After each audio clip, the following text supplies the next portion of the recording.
Chapter 9 की starting होती है और हमें दिखाया जाता है कि वियोम हल्की सी मुस्कुराहट के साथ नाइजू से पूछता है, क्या तुम्हारा काम खत्म होने के बाद तुम्हारा कोई और प्लान है? फिर नाइजू उसे अच्छी खासी डांट लगा देती है। उसके बाद में वो अपनी शिफ्ट खत्म करके जैसे ही बाहर आती है तो साइड में उसे बियोम खड़ा हुआ दिखाई देता है। फिर नाइजू बियोम से कहती है, तुम मुझसे पूछ रहे थे ना कि मेरा कोई और प्लान है क्या? तो मैं बताऊं, अब मैं इस शिफ्ट को खत्म करके अपनी दूसरी पार्ट टाइम जॉब के लिए निकल रही हूँ, तो मेरे पास बिल्कुल टाइम नहीं है। फिर बियोम कहता है, हाँ मुझे पता है, मैंने तुम्हें KBBQ रेस्टोरेंट पे देखा था काम करते हुए। फिर नाइजू कहती है, हाँ हाँ मुझे याद आया।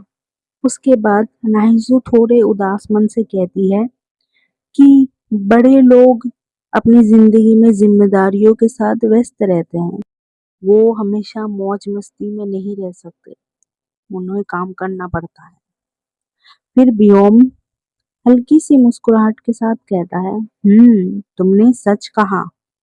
अगर बड़े होने का मतलब हमेशा अपने काम के बोझ पर डूबे रहना होता है, तो मुझे कभी बड़ा बनना ही नहीं चाहता। मैं हमेशा छोटा बनकर ही रहना चाहता हूँ।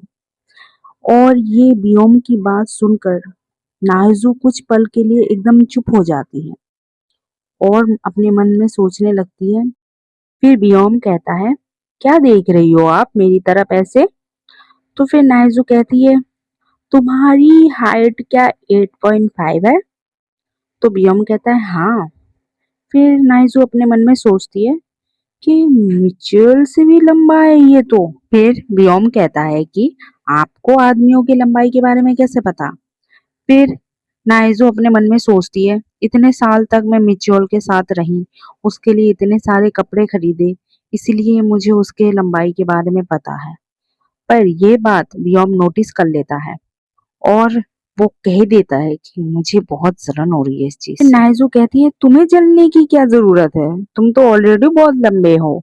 उसके बाद में फिर वियॉम उससे कहता है, अगर आपको कोई दिक्कत ना हो तो क्या मैं आपको आपके पार्ट टाइम जॉब तक छोड़ सकता हूँ? फिर नाइजो हाँ कह देती है और उसके बाद में वो दोनों चलने लगते हैं। और चलते चलते नाइजो की नजर पड़ती है बियोम के जूतों पर, जो कि वो देखकर कहती है कि ये चेहरे से तो इतने स्मार्ट लगता है, पर इस बेचारे के जूते कितने फटे हुए हैं। पर वो फिर एक बात और नोटिस करती है कि ये रोज गुलाब खरीदता है और जूते नहीं खरीद सकता। और वो उसके मुंह पर कह ही देती है कि एक बात बताओ, तुम जूते क्यों नहीं खरीद रहे? वैसे तो तुम रोज शॉप पर आते हो रोज खरीदने के लिए, मतलब तुम्हारे पास बुके खरीदने के लिए पैसे है, पर जूते खरीदने के लिए नहीं है। थोड़ी देर चुप रहने के बाद फिर व्योम कहता है, ऐसा थोड़ी है कि अगर मैं गरीब हूँ तो क्या मैं अपने लिए फ्लावर भी नहीं खरीद सकता? और ये बात सुनकर नाहिजो एकदम चुप हो जाती है और अपने मन में सोचती है कि सच्ची बात तो है, मैंने इतने साल तक फ्लावर बनाया है, सबके लिए बुके बनाई है, पर मैंने कभी अपने आप को एक रोज भी नहीं दिया। और इसी सोच के साथ में वो व्योम को कहती है, आई एम सॉरी और थैंक यू, आपने मुझे यहाँ तक छोड़ा। फिर व्योम कहता है कि आई होप हम अगली बार अच्छा टाइम स्पेंड करेंगे। और इसके बाद में सीन शिफ्ट होती है योनारी पर, जो कि मिंचोल को ढूंढ रही होती है। और मिंचोल को ढूंढते ढूंढते वो पहुंचती है। फिर देखती है कि मिंचोल और उसका कुलिग कुछ आपस में बात कर रहे होते हैं योनारी के बारे में। उसका कुलिग कहता है, और बताओ मिंचोल, तुम्हारा योनारी के साथ कैसा चल रहा है? मुझे बहुत जेलिस हो रही है कि तुमने उसको पहले पटा लिया। ठीक है जो भी है, पर प्यार में मत पड़ जाना, बस यूज करना और छोड़ो। उसके बाद में ये बात सुनकर मिंचोल कहता है, अच्छा तुम एक बात बताओ, तुम असिस्टेंट मैनेजर हो ना, तो उसी पर ही रहो, अपना मुंह मत खोलो, नहीं तो ना मुंह बंद करना मुझे अच्छे तरीके से आता है। और ये बोलकर वो वहां से निकल जाता है और अंदर आकर अपने मन में सोचता है, अब ऐसे लूजर मुझे समझाएंगे कि क्या करना है और क्या नहीं। और ऐसा वो सोच ही रहा था, उतने में तो यूनारी आकर उसको एकदम टाइटली हक देती है और फिर कहती है कि मुझे ऐसा लग रहा था कि मैंने कुछ गलत कर दिया। हमारे बीच में जो भी चीज़ें हो गई बहुत जल्दबाजी में हुई। पर जैसे तुमने उस आदमी को जवाब दिया, अब मैं एकदम श्योर हूँ कि तुम मुझे कभी नहीं छोड़ोगे। मैं तुमसे बहुत प्यार करती हूँ, वगैरह-वगैरह करके ऐसे कुछ बोलने लगी वो।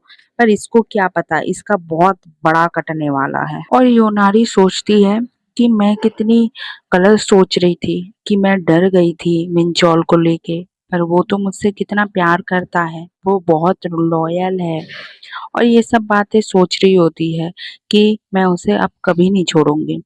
और इस बीच हमें दिखाया जाता है कि नाहिजू अपने पार्ट टाइम के बीच में से टाइम निकाल के मिंचौल के लिए खाना बनाकर आती है।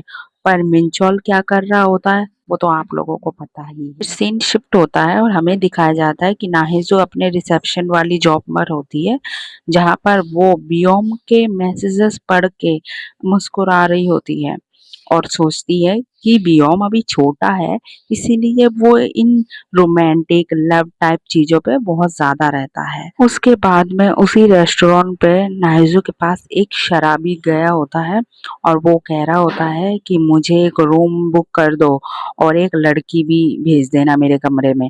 और वो गलत कार्ड देता है नाइजू को, तो नाइजू कहती है सर ये कार्ड नहीं चलता है, आप मुझे कोई क्रेडिट कार्ड ऐसा टाइप कुछ दीजिए। पर देखते हैं हम कि उसके पीछे से एक सूट बूट में एक आदमी आया होता है और वो अपना एक कार्ड निकाल कर कहता है कि यहाँ पर रूम है क्या। तो नाइजो कहती है हाँ, तो कहते हैं जितने भी रूम खाली है सारे बुक कर दो। फिर बियोम के पास एक मैसेज आता है कि वो आदमी बाहर आ रहा होता है, मतलब कि वो शराबी बाहर आता है, मतलब वो सूट बूट वाले आदमी को बियोम ने ही भेजा है। भाई साहब ये है कौन, बहुत अमीर आदमी है ऐसा लगता है, शायद गैंगस्टर वगैरह भी हो सकता है। फिर उसकी बॉस और नाइजू की बातें चल रही होती है। उसकी बॉस नाइजू से कहती है कि तुम जब से यहाँ पर काम करने लगी हो तब से यहाँ का कोई भी रूम खाली नहीं रहता, हमेशा बुक रहता है, पर बाकी सारे होटलों के रूम खाली रहते हैं। मुझे तो ऐसा लगता है कि तुम शायद मेरी लकी चार्म हो। ठीक है, पर तुम आज जल्दी जा सकती हो क्योंकि सब काम तो हो गया, सारे रूम बुक हो गए हैं, तो तुम जा सकती हो। और नाइजो खुशी खुशी अपने बॉस को बाय करके घर के लिए निकल जाती है। पर वो बेचारी जैसे ही घर जाती है उसका पूरा मूड खराब हो जाता है, क्योंकि उसने जो खाना बनाया होता है मिंजॉल के लिए वो जैसा का तैसा रखा है। और आपको पता ही है मिंजॉल कहाँ है, यूनारी के साथ में वो सब करने लगा है वो तो। पर बेचारी की मेहनत में पानी तो फिर गया ना। तो चैप्टर 9 यही खत्म होता है। ओके दोस्तों, अगर आपको ये वीडियो पसंद आई है तो सब्सक्राइब लाइक जरूर करिए। मैं हर रोज एक वीडियो लेकर आती हूँ।